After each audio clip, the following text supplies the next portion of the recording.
Hey! Magandang araw mga kasisid. Welcome back po sa aking channel at kung bago ka pa lang sa channel ko, syempre welcome na welcome ka. Kaya kung magustuhan mo ang video na to, huwag kalimutang mag-subscribe, i-like o i-share. Ayun mga kasisid, ready na? Ayan, nakukuha lang ako na nga pang lunch namin na ngayong tanghali ay dahil kami tanghali na nakarating. Yun oh. Yun, kaya abang-abang po mga kasisid sa mahuhuli. Sana merong mahuli para may ulam kami. Nag-outing kami dito sa San Vicente. Yun yung gears at napakagandang place. Puting-puti yung buhangin mga kasisid. Pupunta lang ako sa may tandol na yun.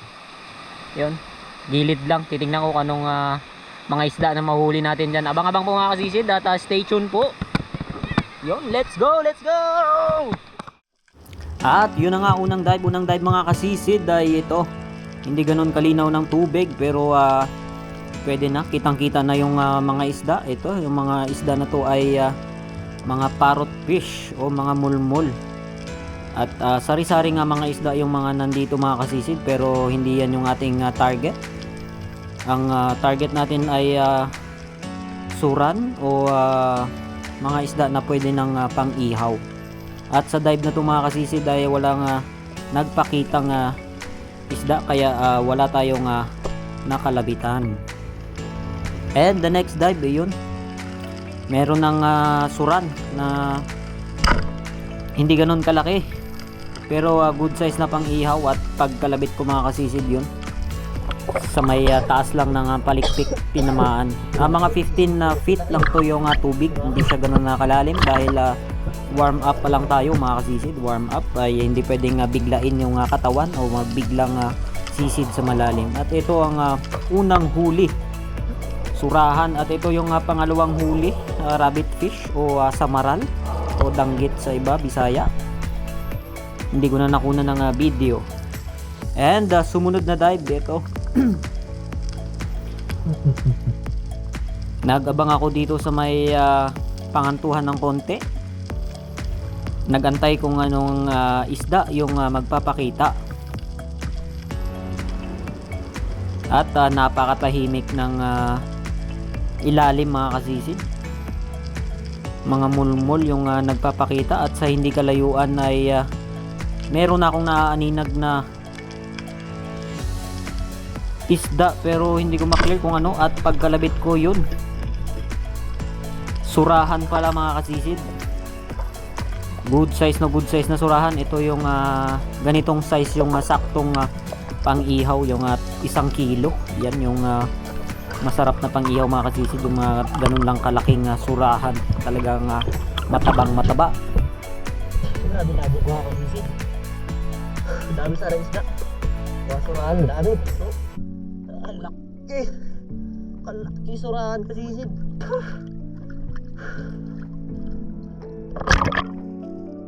At sumunod na sisid mga kasisid, eto. Saktong-sakto pagdating ko sa ilalim ay may dalawang rabbit fish na lumapit sa akin o samaral. At pinili ko yung malaki-laki ng konti, at pagkalabit ko mga kasisid ayun, magandang tama. At meron na tayong samaran o rabbit fish na nahuli. Pangalawa, dalawang suran at dalawang rabbit fish. Ayun. Ito ay napakasarap din na ihawin. And the next dive, meron ako nakitang mga ilak na paikot-ikot sa may malaking bato sa unahan. Kaya pumunta muna ako dito sa isang bato at tumago. Tinignan ko kung lalabas sa butas dahil labas-pasok yung mga ilak dito mga kasisid. Pero nung nasa ilalim na ako ay yun, hindi na nagpakita mga kasisid. Takot na takot. Sa dive na to ay wala tayong nakalabitan mga kasisid, pero okay lang dahil marami tayong isdang nakita. Pero hindi siya yung mga target, medyo maliliit pa.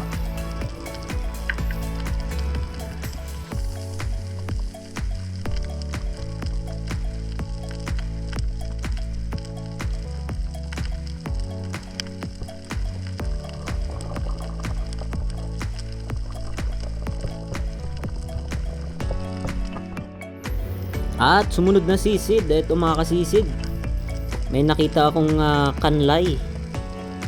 Ang isdang kanlay ay napakataba.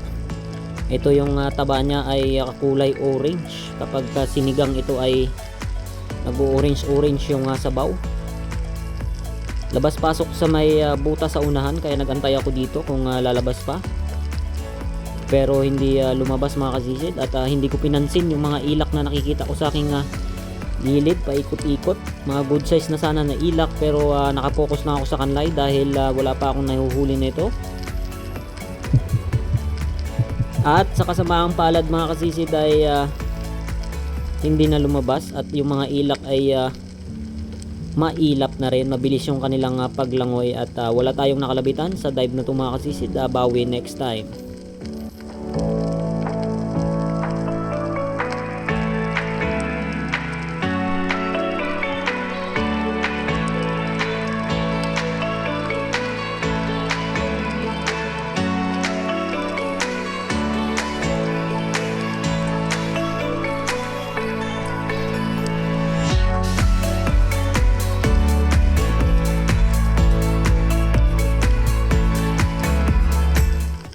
And the next dive tayo. May nakita akong suran sa di kalayuan, out of range dito mga kasisid. Kaya inantay ko kung lalapit. At kitang kita mga kasisid ay doon lang siya paikot-ikot. Kaya ako na yung lumapit sa kanya mga kasisid. Hindi na ako nakapagantay dahil limited lang yung ating hangin. Hindi natin na kayang tumagal ng sobrang tagal sa ilalim, kaya nagbadali ako dito mga kasisid, at ako na yung lumapit sa surahan dahil ayaw niyang lumapit.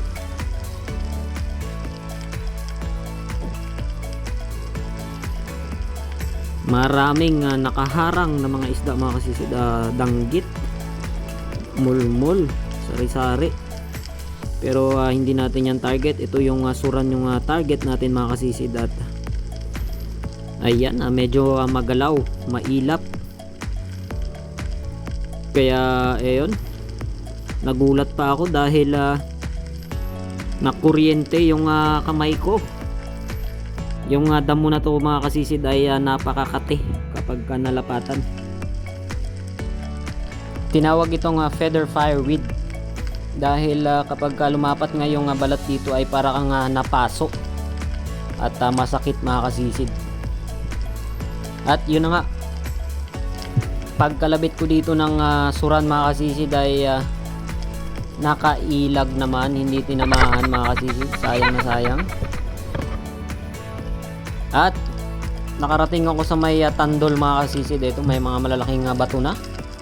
May nakita akong mangrove snapper, good size na good size. Kaya nung pagharap niya sa akin ay agad-agad kong kinalabitan, at yun, ganda ng pagkakatama mga kasisid. Mangrove snapper o mga gat yung tawag dito mga kasisid.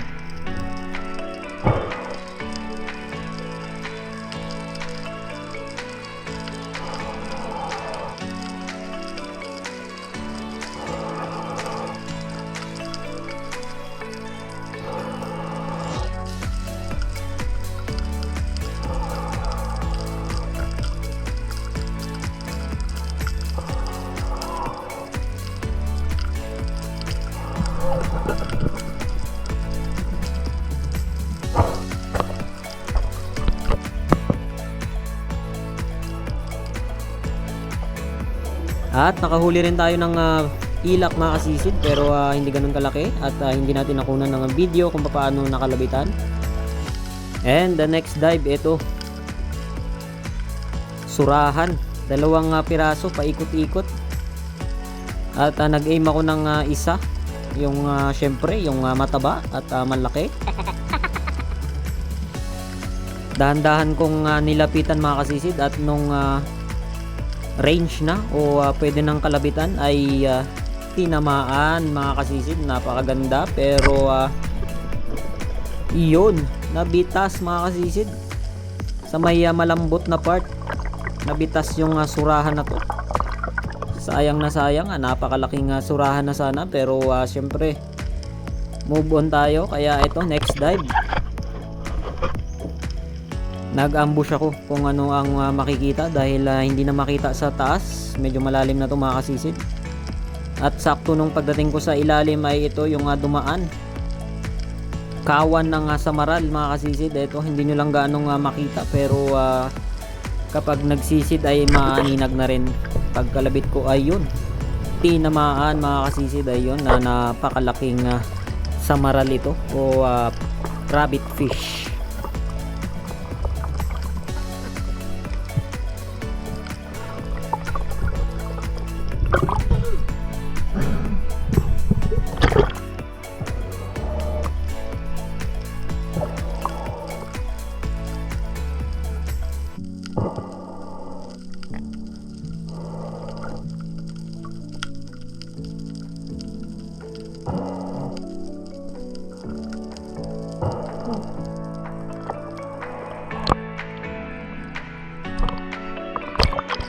Marami-rami na tayong nahuli dito mga kasisid.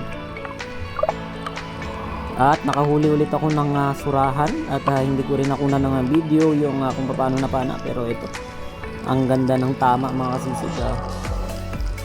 Walang kawala. At tuloy-tuloy lang tayo. Ito, another sisid ay may nakita akong harlequin na sweet lips o lip tea. Kaso lang nung pagkalabit ko ay nakailag mga kasisid. Napakabilis talaga ng mga lip tea. And nakahuli ako ng bayang o batfish.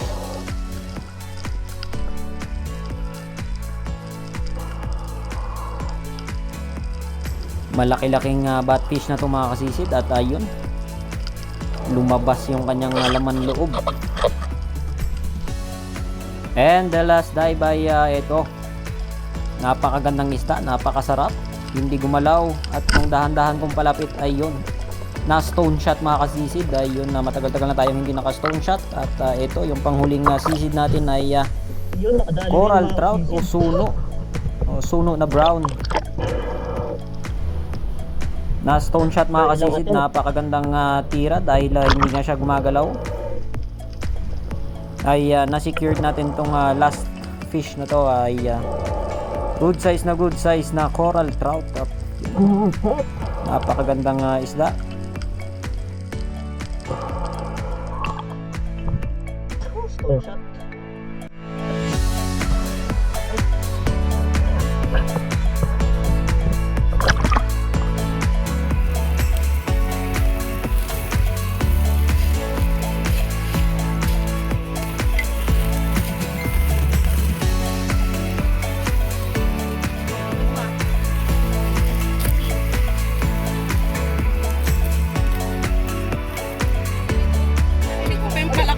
Magpabayad talaga.